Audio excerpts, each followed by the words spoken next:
ಓಂ ಶ್ರೀ ಸಾಯಿರಾಮ್. ಎಲ್ಲ ನನ್ನ ಪ್ರೀತಿಯ ಸಾಯಿ ಕುಟುಂಬದವರಿಗೂ ನಮಸ್ಕಾರಗಳು. ನಿಮ್ಮ ಪ್ರೀತಿಯ ಸಾಯಿ ಜ್ಯೋತಿ ಚಾನಲ್ಗೆ ಸ್ವಾಗತ. ಮನಃಶುದ್ಧಿ ಹಾಗೂ ನಂಬಿಕೆ ಇವೆರಡೂ ಕೂಡ ಆ ಸಾಯಿ ಬಾಬಾರವರಿಗೆ ಹತ್ತಿರವಾದಂಥದ್ದು ಅಂತ ಹೇಳ್ತಾ, ಇವತ್ತಿನ ವಿಡಿಯೋದಲ್ಲಿ ಸಾಯಿ ಬಾಬಾರವರು ಒಬ್ಬ ಸಾಯಿ ಭಕ್ತಳ ಮನೆಯಲ್ಲಾದ ಪವಾಡವನ್ನು ಕುರಿತು ಹೇಳ್ತಾ ಇದ್ದೇನೆ. ವೀಕ್ಷಕರೇ, ಒಬ್ಬರು ಹೆಂಗಸು, ಆಕೆಗೆ ಸಾಯಿಬಾಬಾ ಅಂದರೆ ತುಂಬ ಅಪಾರವಾದ ಭಕ್ತಿ. ಆಕೆಯ ನಿಷ್ಕಲ್ಮಶವಾದ ಭಕ್ತಿ, ಆಕೆಯ ಮುಗ್ಧತೆಯ ಭಕ್ತಿ ಅಪಾರವಾದದ್ದು. ಆಕಾಶದಲ್ಲಿ ನಾವು ಹೇಗೆ ನಕ್ಷತ್ರವನ್ನು ಎಣಿಸೋದಕ್ಕೆ ಆಗೋದಿಲ್ವೋ ಹಾಗೇನೆ ಆ ಹೆಂಗಸು ಸಾಯಿಬಾಬಾರವರ ಮೇಲಿಟ್ಟಿದ್ದ ಪ್ರೀತಿ ಭಕ್ತಿಯನ್ನು ಅಳಿಲಿಕ್ಕೆ ಆಗ್ತಾ ಇರಲಿಲ್ಲ. ಇವರು ಹೀಗೆ ಒಂದಿನ ರಾತ್ರಿ ಎಲ್ಲ ಕೆಲಸಗಳನ್ನು ಮುಗಿಸಿ ಮಲಗುವಂತಹ ಸಮಯ ಅವರಿಗೆ ಸಾಯಿ ಸಂದೇಶವನ್ನು ಕೇಳುವ ಮನಸ್ಸಾಗುತ್ತೆ ಆ ಒಂದು ಸಂದರ್ಭದಲ್ಲಿ. ಹಾಗಾಗಿ ಇವರು ಕೈಗೆ ಮೊಬೈಲನ್ನು ತಗೊಂಡು ಯೂಟ್ಯೂಬ್ ಓಪನ್ ಮಾಡಿ ಸಾಯಿ ಸಂದೇಶವನ್ನು ಕೇಳೋ ಕಾತುರದಲ್ಲಿರ್ತಾರೆ. ಆದರೆ ಇವರಿಗೆ ಅಕಸ್ಮಾತ್ತಾಗಿ ಇವರ ಕಣ್ಣಿಗೆ ಸಾಯಿಬಾಬಾರವರ ಫೋಟೋ ಕಾಣಿಸುತ್ತೆ. ಅದರಲ್ಲಿ ಒಂದು ಸಂದೇಶ ಇರುತ್ತೆ, ಸಾಯಿಬಾಬಾ ನಾಳೆ ನಿಮ್ಮ ಮನೆಗೆ ಊಟಕ್ಕೆ ಬರ್ತಾರೆ ಅಂಥೇಳಿ. ಈ ಮಹಿಳೆ ಮನಸ್ಸಲ್ಲಿ ಮುಗುಳ್ನಗುತ್ತಾ, ಇದು ಸತ್ಯನಾ ಬಾಬಾ, ಇದು ಹೇಗೆ ಸಾಧ್ಯ ಅಂಥೇಳಿ ಮನಸ್ಸಲ್ಲೇ ಪ್ರಶ್ನಿಸುತ್ತಾ, ಆದರೂ ನೋಡೇ ಬಿಡೋಣ ಅಂಥೇಳಿ ನನಗೀಗ ಬಾಬನ ಸಂದೇಶವನ್ನು ಕೇಳುವಂತಹ ಮನಸ್ಸಾಗಿದೆ ಅಂತ ಹೇಳಿಬಿಟ್ಟು ನಾನು ಸಾಯಿಬಾಬಾರವರನ್ನು ಸ್ವಾಗತಿಸಬೇಕು. ನನಗೆ ಗೊತ್ತಿಲ್ಲ ನಾಳೆ ಏನಾಗುತ್ತೋ ಏನೋ, ಹೇಗೆ ಏನು ಅನ್ನುವಂಥದ್ದು ಅಂತ ಮನಸ್ಸಲ್ಲೇ ಅಂದ್ಕೊಳ್ತಾ, ಮರುದಿನ ಬೆಳಗ್ಗೆ ಅಂದು ಭಾನುವಾರ ಆಗಿರುತ್ತೆ.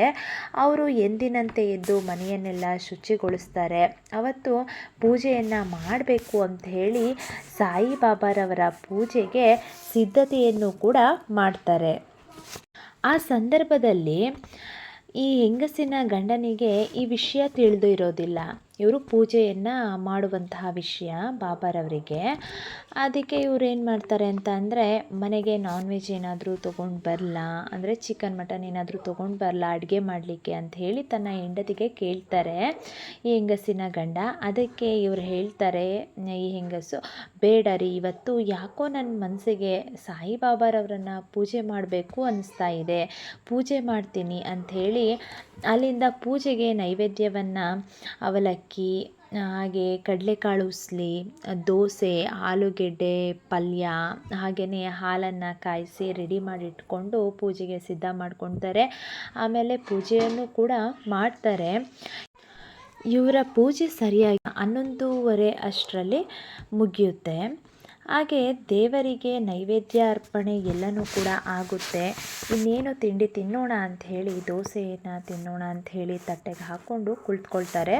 ಒಂದೆರಡು ತುತ್ತು ದೋಸೆಯನ್ನು ತಿನ್ನೋದ್ರಲ್ಲಿ ಹೊರಗೆ ಮಳೆ ಹನಿ ಬೀಳೋದನ್ನು ನೋಡಿ ಈಕೆ ಬೆಳಿಗ್ಗೆ ಬಟ್ಟೆಗಳನ್ನು ಒಗೆದು ಹಾಕಿರ್ತಾರೆ. ಬಟ್ಟೆ ನೆನೆಯುತ್ತೆ ಅಂಥೇಳಿ ಬಟ್ಟೆಗಳನ್ನು ಹಾಗೆ ಕಾಂಪೌಂಡ್ ಮೇಲೆ ಬೆಡ್ಶೀಟು ಅವನ್ನೆಲ್ಲನೂ ಕೂಡ ಹಾಕಿರ್ತಾರೆ. ಅವೆಲ್ಲನೂ ಕೂಡ ತಗೊಳ್ಳೋದಕ್ಕೆ ಹೋಗ್ತಾರೆ. ಮಳೆ ಹನಿ ಜೋರಾಗುತ್ತೆ, ಹಾಗಾಗಿ ಆ ಬೆಡ್ಶೀಟನ್ನು ರಭಸವಾಗಿ ಎಳಿತಾರೆ. ಅದರಿಂದ ಒಂದು ಆಕಸ್ಮಿಕವಾಗಿ ಇಲಿ ಹೊರಗೆ ಬರುತ್ತೆ. ಅದನ್ನು ನೋಡಿ ಹೆಂಗಸು ಕೀರಾಡುತ್ತಾ ಓಡಿ ಹೋಗ್ತಾರೆ. ಹಾಗೆ ಇಲಿಗೆ ಬಹಳ ಒಂಥರ ಧೈರ್ಯ, ಅದು ಎಲ್ಲೂ ಕೂಡ ಹೋಗೋದೇ ಇಲ್ಲ. ಅದು ಏನು ಮಾಡುತ್ತೆ ಅಂತ ಹೇಳಿದ್ರೆ, ಇವರು ಎಷ್ಟು ಓಡಿಸೋದಕ್ಕೆ ಪ್ರಯತ್ನ ಪಟ್ಟರು ಕೂಡ ಅದು ಹೋಗೋದಿಲ್ಲ. ಅದು ನೇರವಾಗಿ ತುಳಸಿ ಗಿಡದ ಹತ್ತಿರ ಹೋಗಿ ಅವಿತು ಕುಳಿತುಕೊಳ್ಳುತ್ತೆ.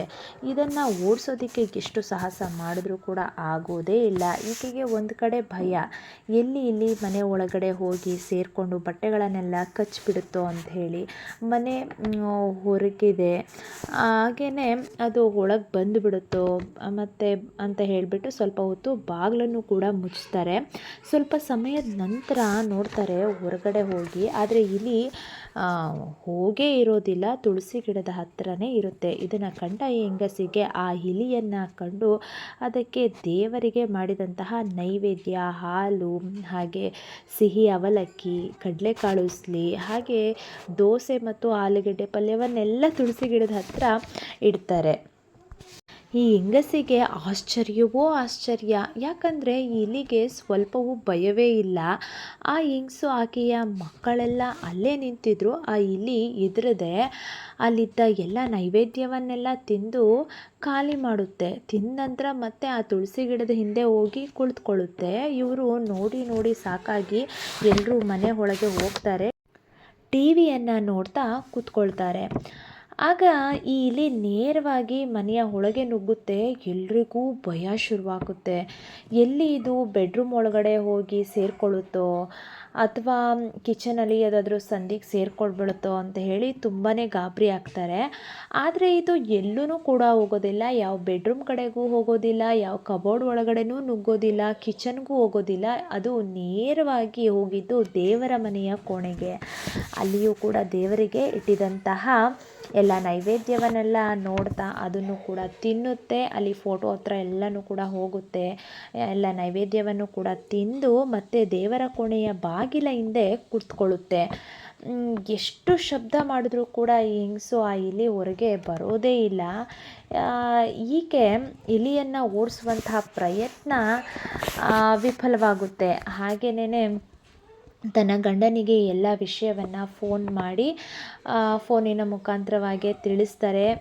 ಆ ನಂತರದಲ್ಲಿ ಈಕೆಯ ಗಂಡ ಸಂಜೆ ಮನೆಗೆ ಬರೋದರಲ್ಲಿ ಒಂದು 6 ಗಂಟೆ ಆಗುತ್ತೆ. ಸಂಜೆ ಪೂಜೆಯನ್ನು ಮಾಡಬೇಕು. ದೇವರ ಮನೆಯಲ್ಲಿ ಇಲಿ ಇದೆ, ಹೇಗೆ ಹೋಗೋದು, ಪೂಜೆಯನ್ನು ಹೇಗೆ ಮಾಡೋದು ಅಂಥೇಳಿ ಯೋಚಿಸ್ತಾ ಇರುವಾಗ ಈಕೆಯ ಗಂಡ ತನ್ನ ಹೆಂಡತಿಗೆ ಹೇಳ್ತಾರೆ, ಆ ಸಾಯಿಬಾಬಾರವರನ್ನು ನೆನೆಯುತ್ತಾ ಧೈರ್ಯವಾಗಿ ಪೂಜೆಯನ್ನು ಮಾಡು ಅಂಥೇಳಿ ಹೇಳ್ತಾರೆ.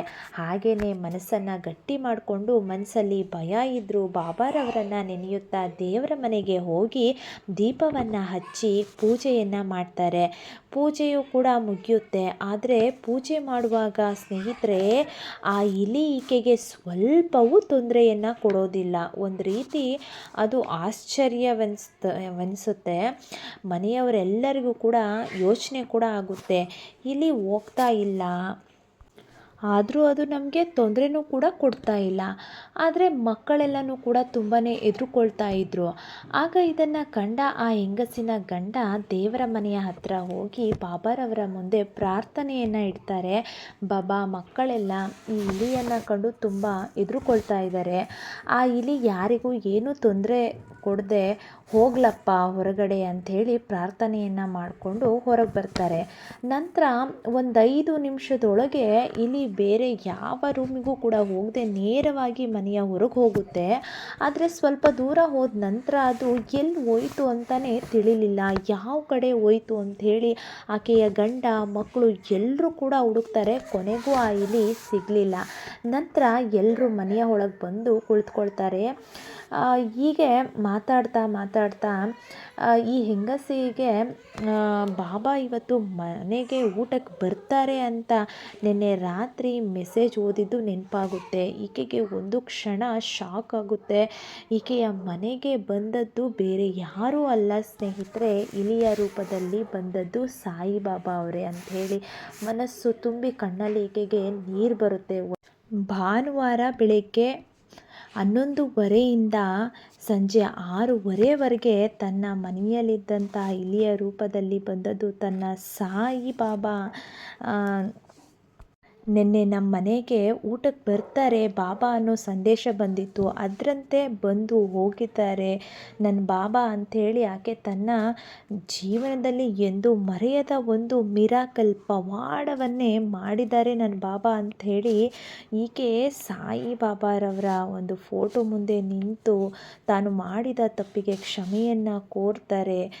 ಗೊಳೋ ಅಂತ ಅಳ್ತಾ, ಬಾಬಾ ನನಗೆ ಗೊತ್ತಿಲ್ಲದೆ ಆಗಿರುವಂತಹ ತಪ್ಪು ಬಾಬಾ, ದಯವಿಟ್ಟು ಕ್ಷಮಿಸಿ ಬಾಬಾ ಅಂಥೇಳಿ ಗೋಳಾಡ್ತಾ ಬಂದಂತಹ ಸಂದೇಶನೂ ಕೂಡ ಸತ್ಯ ಸ್ನೇಹಿತರೆ. ಹಾಗೆ ನಡೆದಂತಹ ಘಟನೆಯನ್ನು ಕೂಡ ಸತ್ಯವಾದದ್ದು. ಇದು ಒಂದು ನೈಜ ಕಥೆಯೇ ಹೊರತು ಕಟ್ಟುಕಥೆಯಲ್ಲ.